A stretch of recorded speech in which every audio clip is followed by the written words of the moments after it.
میں اپنے پہلے سوال کی طرف جاتا ہوں۔ علی بھائی، پہلا سوال یہ ہے کہ ٹیکنالوجی آج کل اتنی ایڈوانس ہو چکی ہے، ہر فیلڈ کے اندر ہم دیکھتے ہیں کہ ریسرچز ہیں، کھانے کے اوپر ریسرچز ہیں، سونے کے اوپر ہیں، ایون کہ ہماری جو مینٹل ہیلتھ ہے اس کے اوپر سائنٹسٹ نے ریسرچ پیپرز لکھے ہوئے ہیں کہ کس طرح ہم مینٹل ہیلتھ کو اچھا رکھ سکتے ہیں، صحت کو اچھا رکھ سکتے ہیں، اتنا کچھ ہے۔ تو ایک ایسے دور کے اندر ہم ایک نوجوان کو کیسے قائل کر سکتے ہیں کہ وہ کسی نہ کسی مذہب کا منتخب کرے اور اس کے مطابق اپنی زندگی گزارے؟ دیکھیں جی، اس میں جب تک انسان پرپز آف لائف کو تلاش نہیں کرے گا نا، اس وقت تک کبھی بھی اس معاملے کے لیے وہ سیریس نہیں ہوگا۔ انسان کو شعور کی آنکھ کھولنے کے بعد اس چیز کے اوپر ایمفسائز کرنا پڑے گا، اور ظاہر ہے کہ حالات و واقعات اسے بتاتے ہیں کہ انسان پیدا ہوتے ہیں، اپنی زندگی گزارتے ہیں اور اس دنیا سے چلے جاتے ہیں۔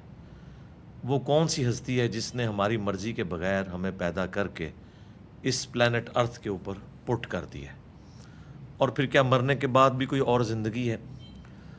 اگر اللہ تعالیٰ کا، کریٹر کا تعارف اس دنیا میں موجود نہ ہوتا، دنیا میں کوئی اس ٹاپک پہ بات نہ کر رہا ہوتا، پھر تو یہ بات کی جا سکتی تھی کہ ٹھیک ہے، جس طرح باقی لوگ زندگی گزار رہے ہیں ہم بھی ویسے ہی زندگی گزاریں۔ لیکن اس دنیا کے اندر جیسے جیسے وقت آگے گزر رہا ہے اور ٹیکنالوجی کی برکت سے پوری دنیا ایک گلوبل ویلیج کیا گلوبل ہوم بن چکی ہے، اس میں ریلیجن تو سب سے زیادہ ڈسکس ہونے والی چیز ہے۔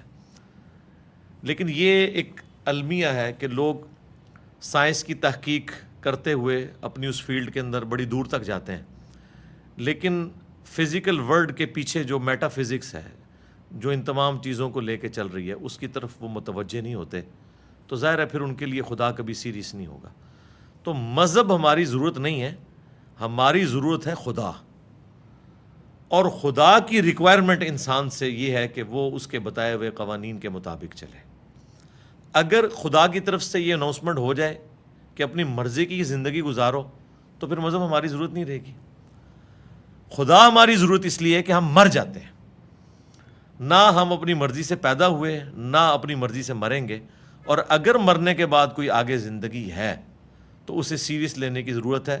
اس کی وجہ یہ ہے کہ جس کریٹر نے ہماری مرضی کے بغیر ہمیں پیدا کیا، وہ آنے والی زندگی میں بھی ہمارے ساتھ کچھ بھی کر سکتا ہے، جیسا کہ اس زندگی کے اندر بھی اس نے بہت کچھ کر دیا۔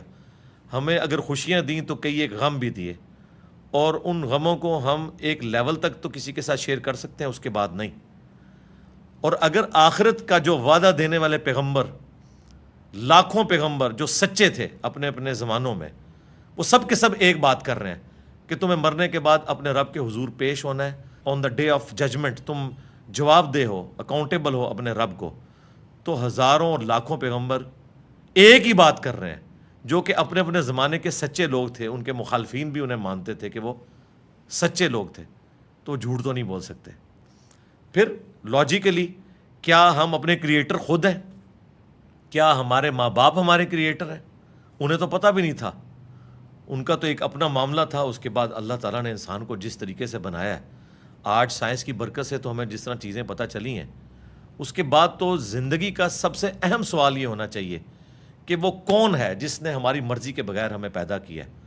اور اس کے بعد میں جب یہ سوچتا ہوں، میں تو ڈر جاتا ہوں کہ جس نے میری مرضی کے بغیر مجھے پیدا کیا وہ میرے ساتھ کچھ بھی کر سکتا ہے۔ تو اب میں نے اس گاڈ کو تلاش کرنا ہے۔ جب آپ خدا کو تلاش کرنے نکلیں گے، پھر خود بخود خدا کے جو قوانین ہیں، مورل لاز، جو مذہب کے قوانین ہیں، وہ سب کے سب آپ کو بڑے ریشنل لگنا شروع ہو جائیں گے۔ لیکن جب تک خدا کا تعارف نہیں ہوگا، تو یہ کہنا کہ جی 5 وقت نماز پڑھ لو، روزے رکھ لو، یہ ساری کی ساری چیزیں فضول ہوں گی ایسے شخص کے لیے جسے خدا کا تعارف نہیں ہے۔ تو پرپز آف لائف کو تلاش کریں، کریٹر کو تلاش کریں، کریٹر تک پہنچ جائیں تو پھر ول آف کریٹر کیا ہے، پھر وہ انشاءاللہ تعالیٰ آگے معاملات چل سکیں گے۔ تو یہ چیز ہے جو اصل